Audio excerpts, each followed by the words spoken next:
The sun was setting behind the tall trees, and soft golden light touched the wooden walls of the cabin. The cabin stood near a quiet lake in the mountains. Birds flew low and the air smelled fresh. This was the place where Riaz and his wife Mariam came every summer. It was their private escape from the noise of the city. Riaz had served many years in law enforcement. Few people knew his full story. On paper, he looked like a calm man who loved fishing and long walks. But behind that simple look, Riaz was the commander of a team of U.S. Marshals. His work was secret. His cabin was the one place where he could forget about his heavy duties. That evening, Mariam was preparing tea inside the cabin while Riaz was cleaning his fishing rod on the porch. They wanted a quiet night, yet something felt strange. Riaz noticed a black SUV coming down the dirt road. Hardly anyone came there.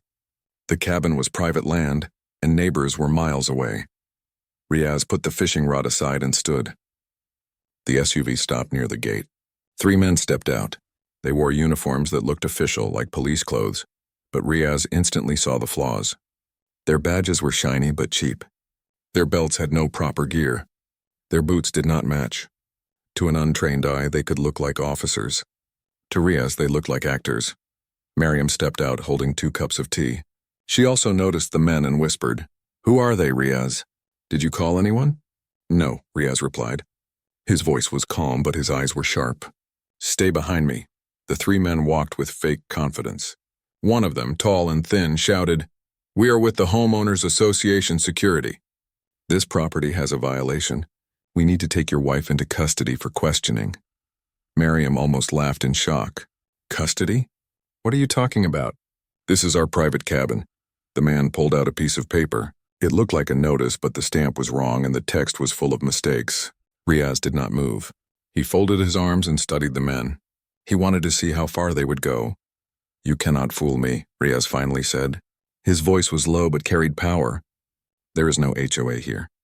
This land is under county records only. You are not officers." The men exchanged quick looks. The leader tried to stay firm. "Sir, step aside. We only need your wife. She has broken the rules of the community. She must come with us." Mariam's heart beat fast. She looked at her husband. She had seen him deal with danger before, but never at their peaceful cabin. Riaz stepped forward slowly. "You made a mistake coming here. You chose the wrong family. You should leave before this gets serious." But the men were stubborn. They thought Riaz was just an old man with no power. The shorter one pulled out handcuffs from his pocket. "We are not asking, we are telling. She comes with us now." Riaz raised one hand, stopping them in their tracks. His eyes locked on the cuffs. "They were cheap toys, not regulation." He almost smiled. "Let me explain something," Riaz said. His voice was steady. "I am not only the owner of this cabin. I am Commander Riaz of the U.S. Marshals. The people I command handle fugitives across the country. If you touch my wife, you will not leave this mountain." The men froze. They looked at each other again. For a second, doubt showed in their eyes, but then the tall leader forced a laugh. "You think you can scare us with stories? We are in control here. We have our orders." Riaz took a slow breath. He did not want to show anger too fast. He wanted to know why they were here, who sent them, and why they targeted Mariam. Fake uniforms meant someone had money behind them. He spoke again, this time sharper. "Tell me who sent you. If you answer now, maybe you walk away free. If not, my men will arrive, and you will not like that ending." Mariam glanced at the dirt road nervously. "Riaz, should I call the sheriff?" she whispered. Riaz shook his head gently. "Not yet," the men whispered among themselves. The short one was clearly nervous. His hands shook a little. The tall leader tried to stay bold, but his confidence was fading. The third man, heavy-set with a scar on his chin, kept scanning the trees like he expected backup. Finally, the leader spoke again. "We don't have to tell you anything. Just hand her over." Last chance, Riaz's calm mask slipped. He stepped down from the porch, closing the distance between them. His presence was heavy like a wall of stone. He looked straight at the leader. "You gave me your last chance when you drove up here," Riaz said. "Now you answer to me." The men took a step back without meaning to. They had expected fear, but instead they saw power. Still, the leader tried one last bluff. He reached inside his jacket as if to pull a weapon. Before he could move further, Riaz's voice thundered, "Stop." The sound of his command was so sharp that even the birds flew from the trees. Miriam froze, her hands gripping the railing of the porch. The fake officers froze too. Something in Riaz's tone told them he was no ordinary man. Then from the far side of the road, headlights appeared. A second vehicle was approaching. Dust rose behind it. The fake officers suddenly looked worried. Maybe their plan had gone wrong. Maybe someone else was arriving who they did not expect. Riaz did not look back. He kept his eyes on them, ready for anything. The second vehicle stopped. Out stepped two men in dark jackets. Their walk was confident, their eyes sharp. On their jackets, the small silver badge of the U.S. Marshals glowed in the fading light. Miriam let out a breath she had been holding. She understood now. Riaz had not been bluffing. His men were already near, keeping watch, ready to protect. The fake officers realized too late that they had walked into a trap, and this was only the beginning. The second vehicle rested on the dirt road with its engine still running. Dust drifted around the tires and the sound of crickets filled the silence. The two men who stepped out were not imposters. Their jackets carried real U.S. Marshal badges. Their stance was strong, their eyes never leaving the three fake officers. Riaz kept his arms crossed as the two marshals approached. One was named Imran, a tall man with sharp eyes. The other was Bilal, younger but fast and skilled. They had been waiting in the nearby woods as part of routine security. Riaz never liked to leave his wife alone at the cabin without a layer of protection, and tonight proved he was right. "Commander," Imran said firmly, "we saw the SUV on the road. We followed as instructed." Riaz gave a small nod. Good timing. The fake officers shifted on their feet. Their confidence was slipping fast. The tall leader tried to act calm, but sweat glistened on his forehead. He spoke quickly. "We are just doing our job. No need to make this bigger than it is. We have authority here." Imran stepped forward. His hand rested on his holster, not drawing but making a silent warning. "Your badges are fake. Your notice is fake. Your uniforms are fake. You have no authority here, so who sent you?" The heavy-set man with the scar stayed quiet. His eyes darted between the real marshals, searching for a way out. The short, nervous one finally spoke. We were just told to bring the lady in. That's all. We didn't mean trouble." "Who told you?" Riaz's voice was like stone. The short man hesitated, but the leader barked at him, "Shut up." That was enough for Riaz. He stepped forward, and the fake officers instinctively backed away. "Tie their hands," Riaz ordered. Bilal moved swiftly. He pulled real steel cuffs from his belt and locked them on the short man first. The sound of the metal snapping tight made the other two stiffen. Imran covered the leader while Riaz himself faced the scarred man. None of them resisted. They knew resistance would only end worse. Miriam finally spoke, her voice filled with both anger and fear. "Why would anyone come after me? I am not part of Riaz's work." "I don't understand." Riaz's jaw tightened. He did not want to worry her, but he also did not want to hide the truth. "If someone tries to touch you, Miriam, it means they are trying to get to me," the tall leader sneered even in cuffs. "You think you are untouchable, Commander? There are people out there who want you to fall. They know where to strike." Riaz bent closer, his eyes cold. "Then they should have sent better men. You are amateurs." Imran pushed the leader toward the vehicle. "We will secure them in the cabin basement. Safer than driving them down at night." Riaz agreed with a nod. The cabin basement was reinforced, a safe place built years ago for emergencies. Few people knew it even existed. The group moved back toward the cabin. Miriam walked close to Riaz, her hand holding his arm. She was strong, but she could not hide the worry in her eyes. The forest around them seemed darker now, as if danger still hid in the shadows. Inside the cabin, they led the three imposters down the wooden stairs to the basement. The room was cold, its walls lined with stone. Metal bars formed a holding cell on one side. It was a design Riaz had ordered long ago, just in case. The fake officers were locked inside. Their voices echoed in the stone room. The short man sat in the corner, defeated. The scarred man leaned against the wall in silence. The leader paced like a restless wolf, muttering threats. Imran turned to Riaz. "What do you want to do with them?" "Interrogate," Riaz replied firmly. "But carefully. They might know something bigger." They all returned upstairs. Miriam poured tea for the marshals, though her hands trembled slightly. "I do not like this," she whispered. "Our cabin was supposed to be safe." Riaz touched her hand gently. "It is still safe. They made one attempt, it failed.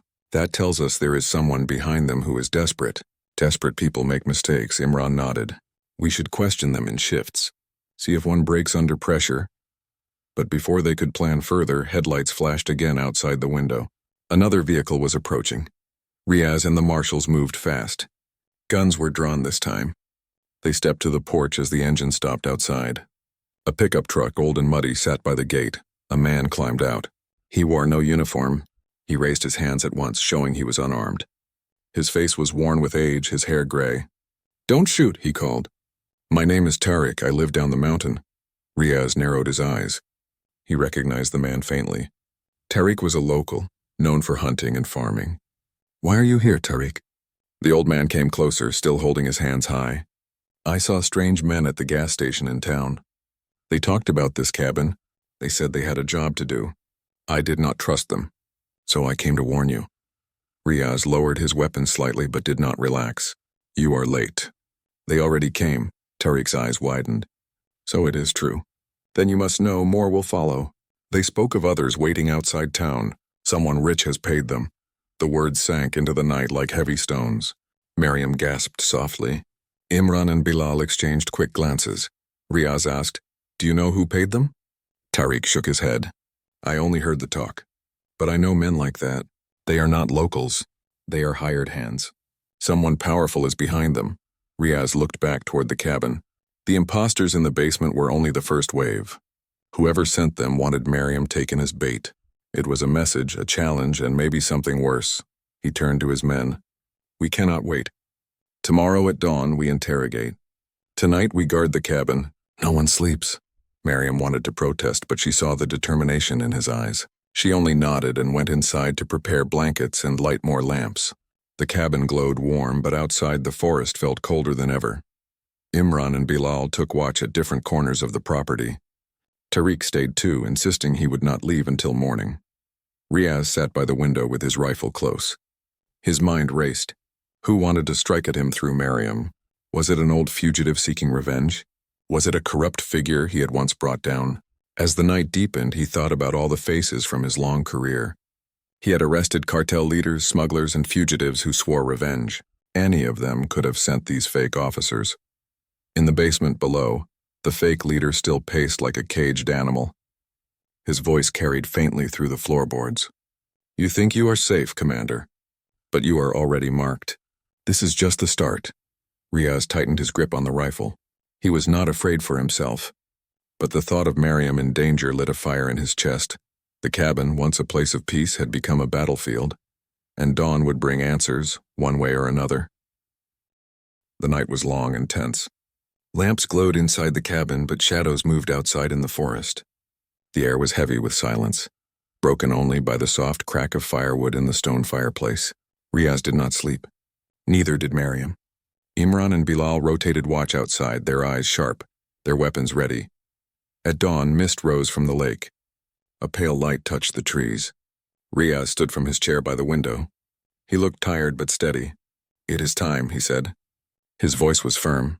They went down to the basement. The three impostors were awake, though none looked rested. The scarred man leaned against the wall with cold eyes. The nervous one sat on the ground, his head low. The tall leader still paced like a restless wolf. Riaz unlocked the door and stepped inside. Imran and Bilal followed, standing guard near the entrance. Tariq stayed upstairs with Miriam, watching the road in case more visitors came. Riaz looked at the three men. "This ends now. You speak or you disappear in the system. I can make sure you never see sunlight again." The nervous one swallowed hard. His lips trembled. "Please, I don't want trouble. We were only paid to bring the lady. We were told not to harm her, just to take her to a safe house." Riaz's eyes narrowed. "Who paid you?" The nervous one looked at the leader as if asking permission to speak. The leader growled, "Shut up, Rahim." Riaz moved quickly. He grabbed the leader by the collar and pushed him hard against the wall. His voice dropped low. "I told you last night. You chose the wrong family. Speak now or I will break you." For the first time, the leader's eyes flickered with fear, but he still kept his mouth shut. Riaz released him and turned back to Rahim, the nervous one. "You want a way out? Tell me what I need to know." "Right now." Rahim nodded quickly. "A man met us in town. He wore a gray suit. He had dark glasses even at night. He never gave his real name. He only called himself Mr. Kareem. He said the lady was the key. He paid us cash more than I've ever seen. He said once we delivered her, more men would come to finish the job. Imran frowned. Kareem, does that name mean anything to you, Commander? Riaz thought for a moment. Memories flashed through his mind. There had been a case years ago involving a man named Kareem Qasim. He had been a fixer for powerful crime families. Riaz's team had shut down his network, but the man himself had vanished. If this was the same Kareem, then he had resurfaced. And now he was coming after Riaz's family. Where was the safe house? Riaz asked. Rahim shook his head. We didn't get the address. We were told to call once we had her. Then someone would pick her up. The scarred man finally spoke. His voice was low and rough. You're wasting time, Commander. Kareem is smarter than you think. If he wants your wife, he will not stop. Riaz turned his gaze on him. And you? Why follow a man like Kareem? The scarred man gave a dry laugh. Because men like me don't have choices. Money is the only law that matters. Riaz stepped closer, his tone sharp. Wrong. Law is the only law that matters. Men like you forget that, and that is why you always fall. The scarred man's eyes hardened, but he said no more. Riaz pulled Imran aside. They are small players. Kareem is the real hand behind this. We need to track him fast, Imran nodded. We can alert headquarters. Get resources here. But Riaz shook his head. Not yet. If Kareem knows we are moving openly, he will run. We must be careful. We keep this quiet until we are ready to strike, Bilal asked. What about them? He pointed at the 3 prisoners. They stay here, Riaz decided. We will use them if needed. But first we hunt the source. Upstairs, Mariam was waiting. Her face was pale, but her eyes were strong. She had heard enough through the wooden floor to know the danger was real. Riaz, she said softly, if they want me, then maybe I should leave the cabin. Maybe if I go far away, they will stop. Riaz held her hands tightly. No, Mariam. If you run, they will chase. If you hide, they will search. The only way is to face them, together. She nodded, trusting him. She always had. Tariq entered from the porch. His old face looked worried. Commander, there is something you must know. Last night when I was in town, I overheard more than just talk. I heard them mention a time. Tonight, after dark. They said the real move would happen then. Riaz's eyes sharpened. So last night was only the first wave. Tonight is the strike. Imran clenched his jaw.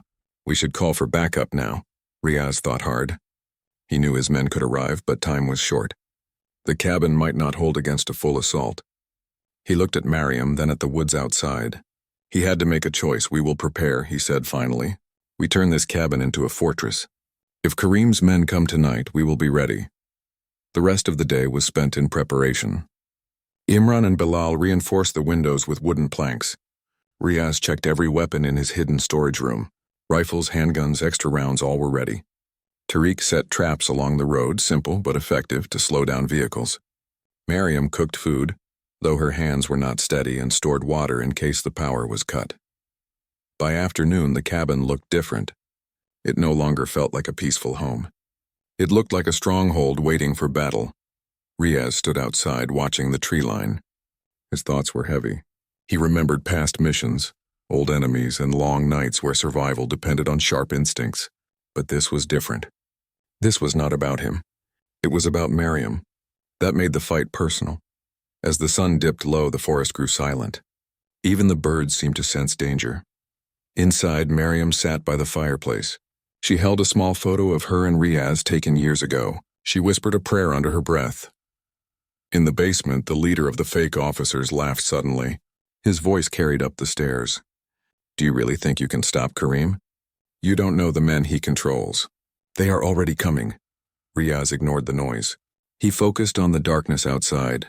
When night finally fell, the cabin stood ready. Lamps were low, rifles loaded, and every ear listened for the sound of engines. At first, the night was quiet. Too quiet. Then, faintly, far down the road came the growl of multiple vehicles. Mariam gripped Riaz's arm. They're here. Riaz's eyes narrowed. He lifted his rifle and spoke calmly. Then let them come. Tonight they learn the marshals are not prey. The sound of engines grew louder. Headlights cut through the trees. Shadows moved across the dirt road. The real fight was about to begin, and this time Riaz was ready.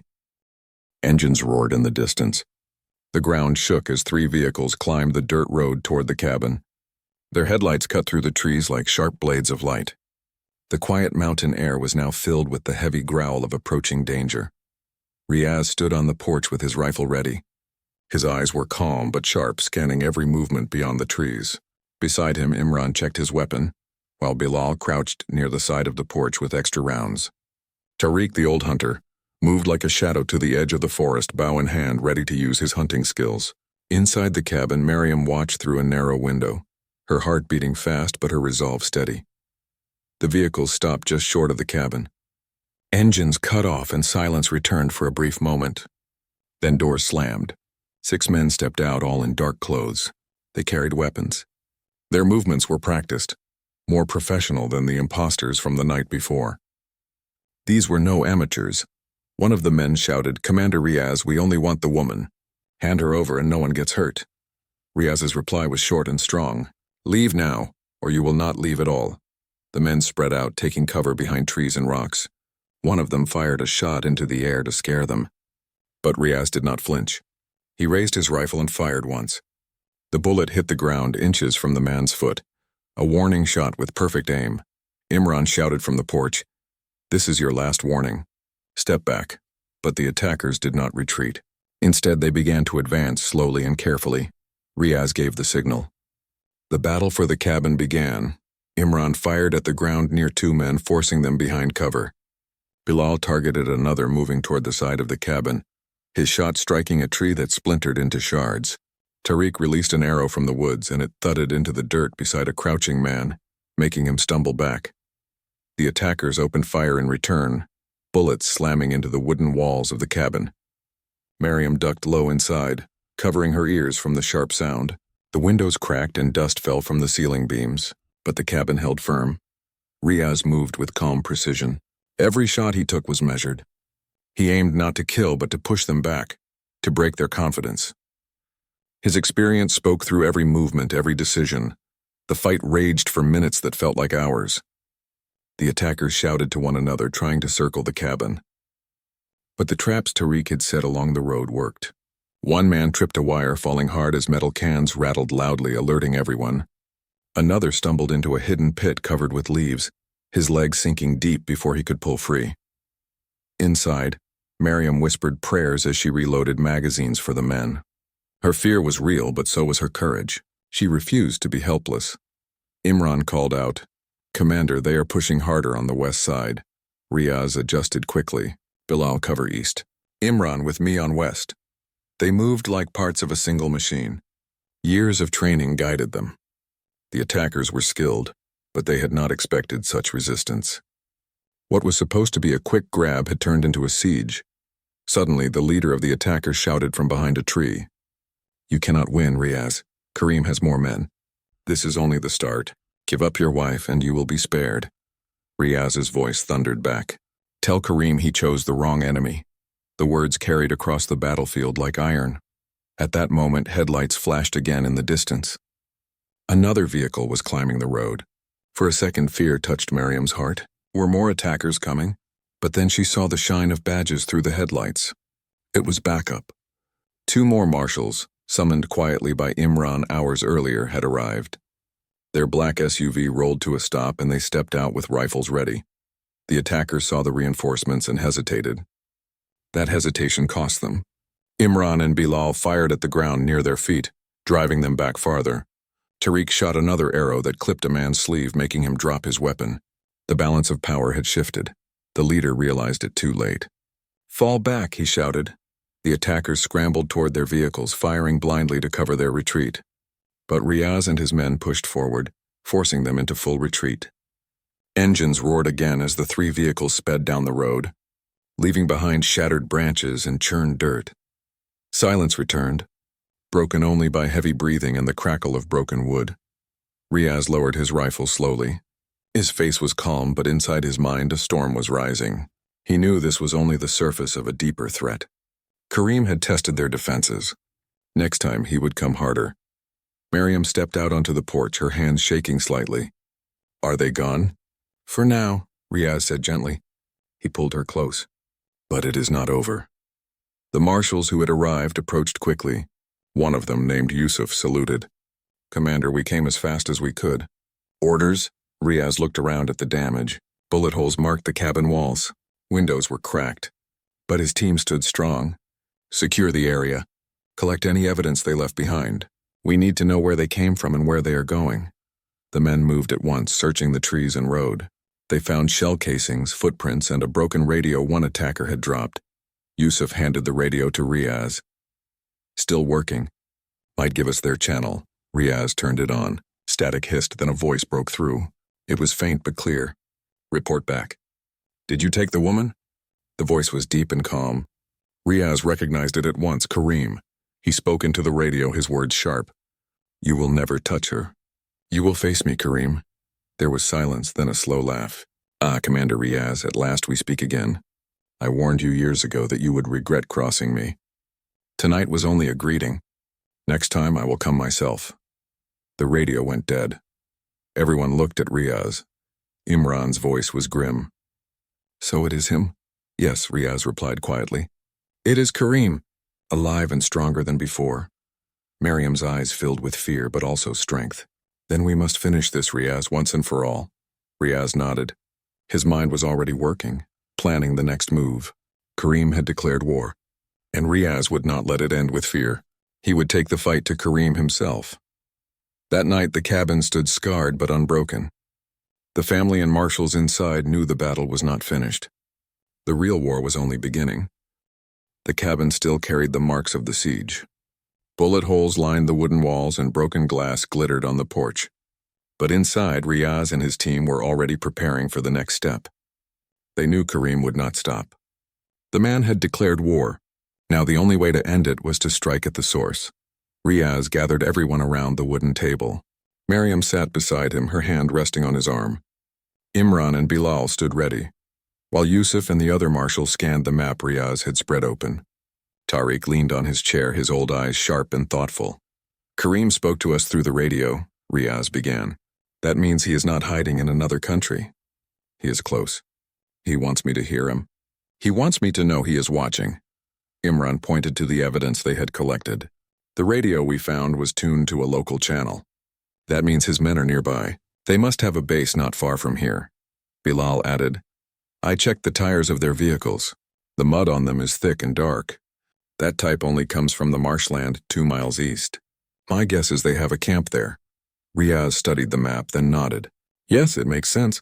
Kareem would not risk sending wave after wave from far away. He must be in that marshland." Miriam's voice was soft but steady. "Then you must end it, Riaz. If you let him live, he will always come back." Her words carried truth. Riaz had always followed the law, bringing men to court and letting justice decide. But Kareem was different. He was not only a criminal, he was a shadow that hunted families, striking at the innocent to weaken the strong. Riaz stood tall. "At dawn we moved," the marshals nodded. Tariq gave a quiet smile. "Good. I will guide you through the marshland. I know those paths better than anyone." That night passed in silence. Everyone rested in turns, weapons ready. Miriam stayed close to Riaz, knowing the next day would be the most dangerous of their lives. When the first light of dawn touched the trees, the team moved out. The marshland lay east, a place of thick mud, tall grass, and heavy mist.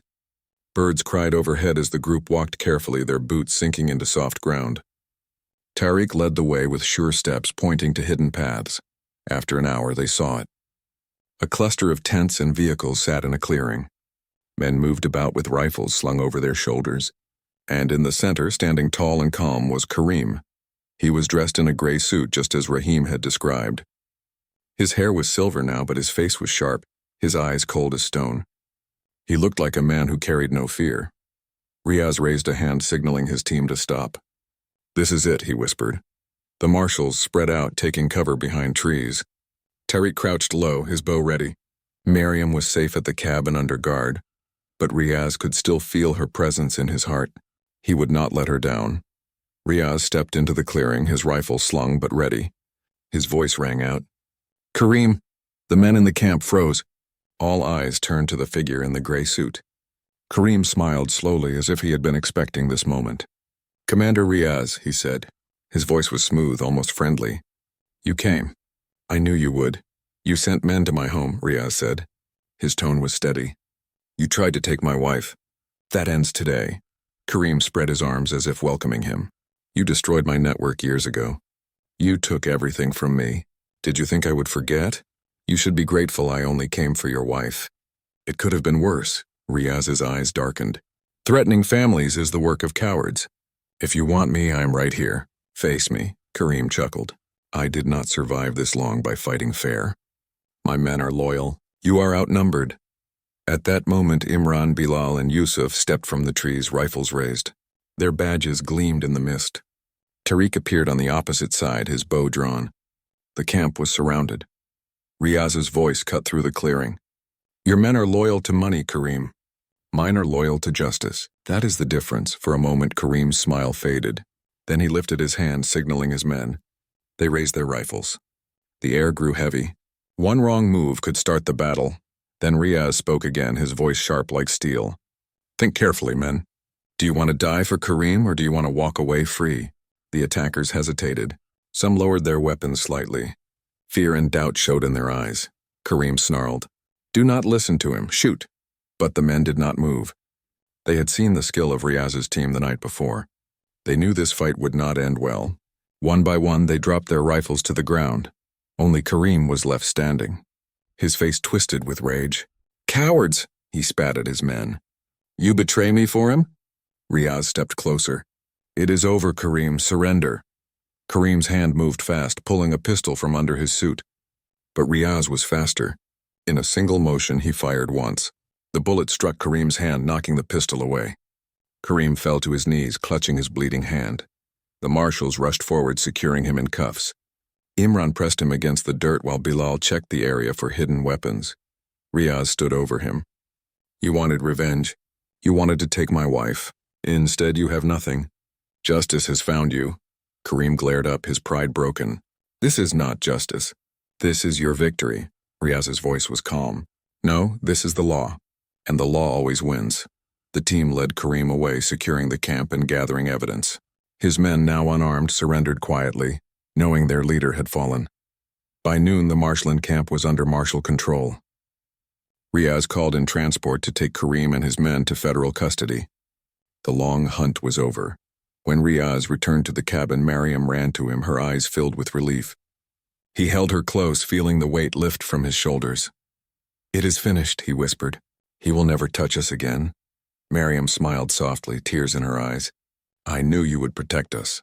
The marshals cleaned the cabin, repairing what they could before leaving. Tariq shook Riaz's hand firmly. You stood strong, Commander. The mountain is safe again. That night, as the sun set over the lake, Riaz and Mariam sat on the porch together. The forest was quiet once more. The air was fresh and the water shimmered in the fading light. The cabin, scarred but still standing, had survived the storm. Riaz looked at Mariam and said with quiet strength, This will always be our home, and no enemy will ever take it from us. The battle was over. Justice had won, and peace returned to the mountains.